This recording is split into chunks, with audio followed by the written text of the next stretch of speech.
Olá, queridos alunos, tudo bem? Sejam bem-vindos à continuação das nossas aulas.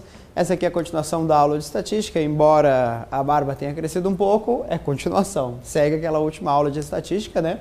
Agora nós vamos falar em média e desvio padrão, mais duas medidas de estatística que nós vamos ver como funciona, tá? É claro que a grande maioria que tem contatos com matemática sabe calcular tranquilo uma média, né? Mas nós vamos ver justamente como é cobrado na prova e justamente também os detalhes, além de como é cobrado na prova, onde a gente pode aplicar isso aqui quando eu falo em investimento em aplicações financeiras. Vamos lá? Vamos começar com uma questão matemática, tá? Vamos começar assim, ó. Bom, primeiro, como é que eu calculo a média, né? Vamos pegar um exemplo simples vamos supor que 4 alunos fizeram uma prova, tá? O aluno 1, o aluno 2, o aluno 3 e o aluno 4, tá? E cada um tirou uma nota diferente. O aluno 1 tirou uma nota 3, por exemplo, né? O aluno 1 tirou 3. O 2 é mais burrinho ainda, tirou só 1, tadinho. O 3 é inteligente, o 3 tirou 8. Vamos ver quanto é que nós temos aqui. 8, 11, 12, 12. Vamos colocar aqui mais um 4 aqui. Esse aqui tirou 4. Tá? Beleza. Então essa foram a nota dos aluninhos. Aí eu pergunto, qual foi a média da turma? Vamos calcular a média da nota da turma? Vamos lá? Olha que fácil, ó. Como é que eu faço para calcular uma média, né? Para calcular a média, eu tenho que somar todos os elementos. Então, vamos começar por aí, né? Vamos somar a nota 3, mais a nota 1, mais a nota 8, mais a nota 4. Pronto! Depois que somar, o que eu vou fazer com isso? Eu vou dividir. Por quanto? Por 4? Por que 4?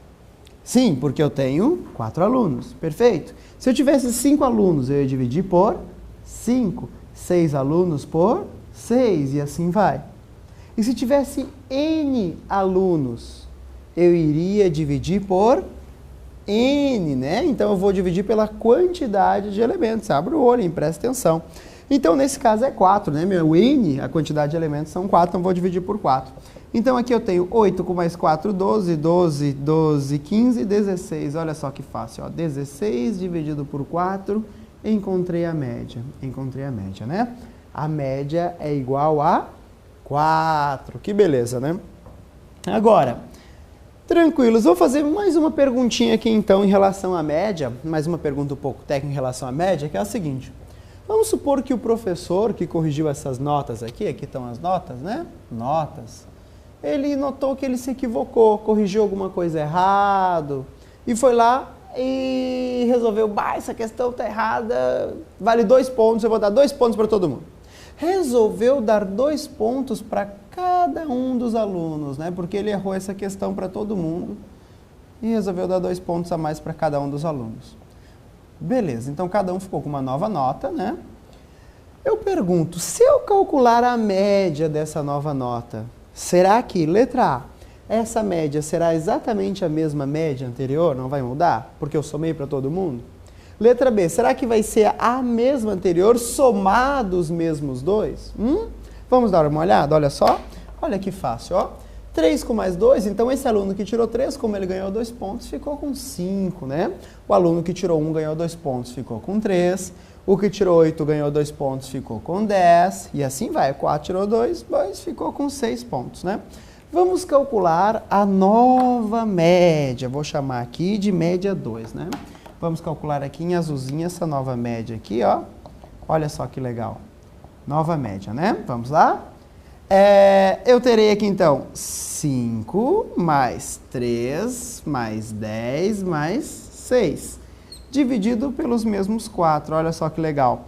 5 mais 10 mais 3 mais 6, 18. Opa, 24 dividido por 4, que vai dar 6. Olha o que aconteceu. Essa nova média é também 2 a mais. Assim como eu somei 2 em cada um dos elementos, o que acontece com a média? A média acompanha. Então, a primeira coisa muito importante para essa parte teórica é justamente isso. Se eu somar 5, como eu estou somando em todos os elementos, a média vai ser somada a 5. Se eu multiplicar por 3, como eu estou multiplicando por 3 todos os elementos, a média vai ser 3 vezes maior. Então, cuide desse detalhe, tá? Primeiro detalhe muito importante da média. Bom, agora, Onde eu vou aplicar essa média aí? Onde eu vou usar isso na parte do sistema financeiro? Por que me pede para estudar isso em uma aplicação financeira? O que tem a ver isso, né? Então, eu vou dar um segundinho para você copiar e eu vou apagar para explicar isso de novo. Passou já. Pronto. Já copiou? Não copiou? Então, dá pausa, volta um pouquinho o vídeo, dá pausa, né? Vamos aproveitar esse mesmo exemplo aqui, ó. Vou fazer uma pequena adaptaçãozinha nele, tá? Nós vamos aproveitar esses mesmos percentuais aqui. Isso, aqui, que beleza, ó. E aqui, ao invés de colocar notas, eu vou colocar que é rentabilidade de um certo fundo, né? Uma rentabilidade de uma ação, de um fundo de investimento, tá? Vamos supor que seja um fundo de ações. E o fundo de ações, vamos dizer que é janeiro, 2 fevereiro, 3 março, 4 abril, né? Vamos dizer que esse fundo no mês de janeiro rendeu 3%, no mês de fevereiro 1%, março 8% e abril 4%. Tranquilos? Quando eu calcular a média aqui, ó, 3, 1, mesmo sistema, só que agora eu achei como resposta 4% aqui como resposta, né? 4%. Essa minha média aqui, ela representa o que para o investidor? Essa média aqui nós chamamos de retorno esperado. Como assim, professor, retorno esperado? É o seguinte, quando o cara resolver aplicar nesse fundo de investimento, que rendeu no mês de janeiro 3%, 1%, 8%, 4%, ele espera ganhar no próximo mês, se ele está aplicando aqui no mês 5%, 4%. Essa é a expectativa dele, a esperança dele é de ganhar esses 4% aqui. Beleza, então ele olhou lá, calculou a média, falou, olha, esse fundo está dando em média 4%, eu vou aplicar. E espera ganhar 4%. Aí deu o outro mês. Será que esse cara vai ganhar os 4% necessariamente? O que tu acha? Será que ele vai ganhar os 4%? Vai dar exatamente 4% no outro mês aqui? Pode ser que sim, pode ser que não. Depende. O que pode acontecer? Pode acontecer dele ganhar os 4, pode acontecer dele ganhar mais que 4 e pode acontecer dele ganhar menos que 4. Por quê? Porque essa aplicação financeira possui um risco. Presta atenção no conceito de risco. Qual é a ideia de risco? Por que tem risco? Porque está oscilando. Se está oscilando, tem risco. Nós chamamos esse risco de mercado. Oscilação, flutuação. Olha só que legal. Se eu tivesse um outro fundo, tá, que desse a seguinte rentabilidade, ó, mês 1, mês 2, mês 3, mês 4. 4%, 4%, 4%, 4%. Olha que legal. Calcula a média aqui. A média vai dar o quê? 4 mais 4 mais 4 mais 4, né? Olha só que fácil, né? 4 mais 4 mais 4 mais 4 dividido por 4, 16 por 4. Óbvio, né? A média vai dar os mesmos 4. Os mesmos 4. Em média está dando 4%. Se você pudesse escolher entre fundo A e fundo B, você optaria por qual? Eu optaria pelo... Não tem nada a ver, só não tem como não escolher esse. O investidor que pensar um pouquinho, se você tem duas aplicações, no qual você tem a mesma expectativa de retorno pelas duas, você vai escolher a que tem menor risco. A ideia é essa. Qual que tem mais chance de dar o 4 lá no outro mês? Esse cara aqui, ó. Esse cara não oscila. Ele é muito melhor do que esse aqui. Mas nesse de cá o cara pode ganhar mais que 4. Pode ganhar mais que 4. Mas no longo prazo, espera-se ganhar 4 em média. Então, se tu vai ficar um mês, já pensou se tu ficou um mês e foi bem esse mês aqui de 1% de queda? Enquanto aqui, se vai ficar um mês, vai ser um mês de 4%. Então, essa é a melhor aplicação, porque essa aplicação aqui, ela tem risco zero. Por que risco zero? Porque os retornos são sempre igual à média, ó, sempre igual à média. Isso é risco zero. Agora, aqui eu tenho um certo risco. Por que eu tenho um certo risco? Porque está distanciando das médias. Ó, olha só que legal, está distanciando da média. Então, o que vai ser o risco? O risco de mercado que nós vamos calcular, é justamente tentar calcular essa volatilidade, o grau de dispersão dos retornos em relação à média desses ativos, o quanto essa coisa está oscilando, né? A gente consegue enxergar isso, né? Vamos colocar mais 2 exemplos aqui, né? Às vezes é o natural.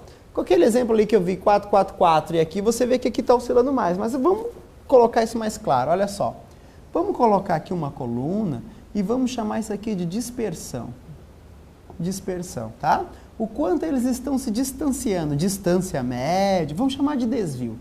Desvio, pronto, desvio é melhor termo. O quanto está se desviando da média, tá? Olha só, vamos fazer essa brincadeira aqui, ó. Por exemplo, 3%, quando rendeu 3%, se a média é 4, ele rendeu 1% abaixo. Concorda? 3%, como a média é 4, 1% abaixo, menos 1%. Esse 1%, como a média é 4, ele rendeu mais 3% acima, né? Opa, desculpa, 3% abaixo. Pronto, já corrigimos, nem viu, né? Então, como foi 1%, a média é 4, 3% para baixo. O 8 para 4, ele rendeu 4% acima. Olha que legal, né? E já o 4 não rendeu nem acima e nem abaixo, empatou com a média. Ok, isso são os desvios. Isso é o quanto eu estou me desviando cada mês em relação àquela minha média lá.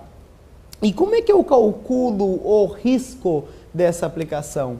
O risco é como se fosse uma média desses desvios. Uma média desse desvio.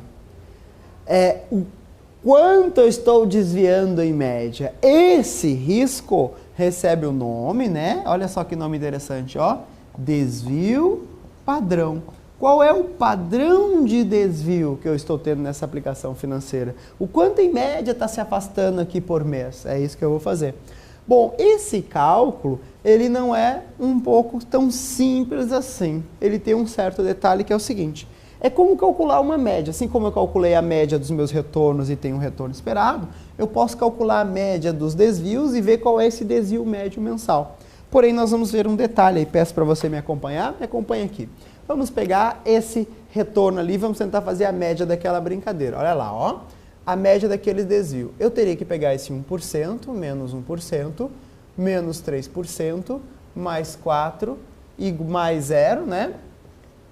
E vou dividir por quanto? Ah, são 4 meses por 4. Aí está o problema. Enxergou o problema? Não? Tempo para pensar, olha lá. Reflita, qual o problema? Isso mesmo, isso mesmo. Ah, não deu certo para esses números, porque se a gente somar aqui, ó, menos 1 com menos 3 dá menos 4, com mais 4, 0, com mais 0, 0, 0 sobre 4, 0. Ah, então está se distanciando 0? Não, não está se distanciando 0. Em média, eu sei que isso aqui é mais que 0.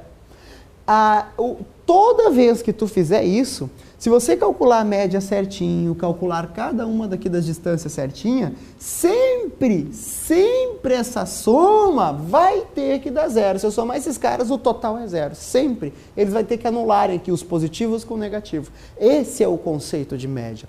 A média é um ponto equidistante de todos os pontos. O que é equidistante? Que tem a mesma distância de todos os pontos. A ideia é essa, né? Ah, tá. Então, como é que se faz isso? Aí a matemática tem um álibi para isso. Qual que é o problema? É que os números negativos estão se anulando com os positivos. Então, o que a gente faz? Na matemática, a gente eleva todas as coisas ao quadrado. Porque quando eu elevar ao quadrado, eu estou tornando o número negativo em um número positivo. Ok, isso. Realmente você vai resolver o problema, né? Elevando ao quadrado, você vai tornar o negativo em positivo e resolve todo aquele problema lá de eles não se anularem.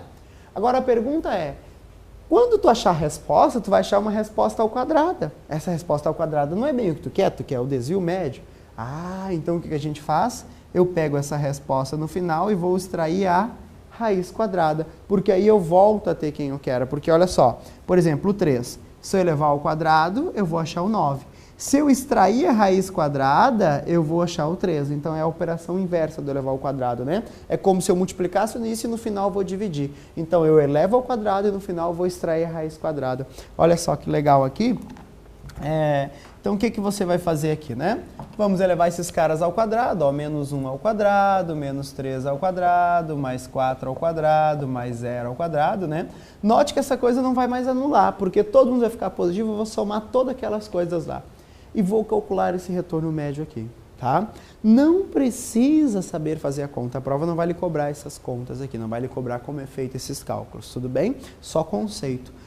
Isso que eu vou achar aqui, o resultado dessa brincadeira, dividindo aqui tudo, se chama o quê? Não é ainda o desvio padrão, né?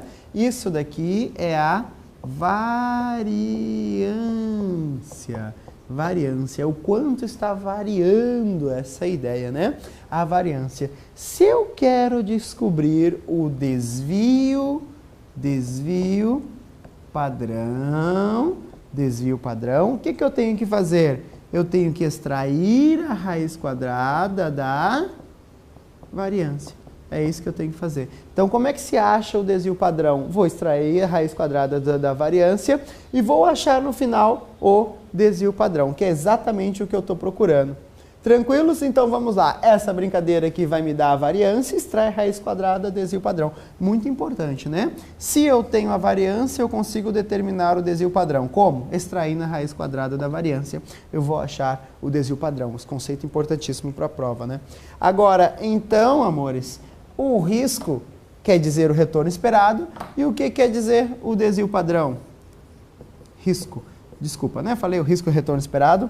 Eu disse que a média, né? Na verdade, a média representa o retorno esperado do ativo. E o desvio padrão representa o risco. Como é que eu calculo o retorno esperado? Com a média. E a possibilidade de não ter um retorno igual a esse é problema do desvio padrão. Como é que eu acho o desvio padrão? Raiz quadrada da variância. Olha só que legal. Tendo a variância, eu consigo determinar o desvio padrão. Para achar a média, eu divido todos os elementos por N, a quantidade de elementos. E aí foram várias questões de prova, né? Lembre-se, se eu somar 5 em cada um deles, o que vai acontecer com a média? A média vai ser somada em 5. Tudo bem? Tranquilos, então? Revisou? Essa é a parte aqui final, para fechar a parte estatística, né? Nessa parte de desvio padrão e média. Terminamos isso. Teremos ainda mais um vídeo que é a explicação onde nós vamos aplicar isso aqui, que é a famosa distribuição normal. Tranquilos? Então, até o próximo vídeo. Tchau, tchau.